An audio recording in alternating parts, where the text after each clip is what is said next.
ओ पटवारियों पहले आ वीडियो देखो। उसने 10 रुपए सस्ता करके हमें बचाया था उस टाइम भी। उसने कोरोना में जिंदा रखा है। मेरा सेफ कार्ड बना, मेरे वालिद साहब का बना।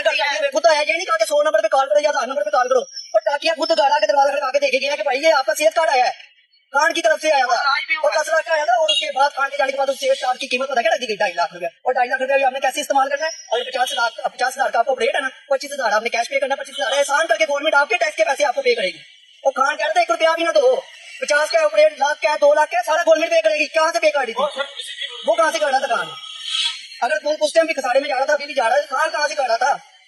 उसकी मिलें लगी हुई थी खान की, तो अपनी मिलों के पैसे जो थे आम पे लगाई जा रहा था। वो हमारे पैसे हमारे को, वो भी लगा रहा था और ये भी लगा सकते हैं, ये नहीं लगा रहे। सर माशाल्लाह वो दलेर था, तो उसने सारा को एक मरतबा दिखाया ना। अगर वो एक बार छोड़ के लाख मरतबा भी कहेंगे ना कि खान ऐसे खान वैसे, मेरी तरफ से बात जाए कहते रहे। मेरे घर में सारी नोट लिखे, मैं केड़ा खान का हूँ यार। अकल ही देते तुम्हें 1000 बार के जितनी मर्जी बार के। एक second Khan I love you यार, I love you Khan, Khan I love you यार। रोड होके रोटी कमाएंगे, लेकिन खान का कहना नहीं रोड। वो आज निकले कल निकले खान। मेरे पाकिस्तानी हो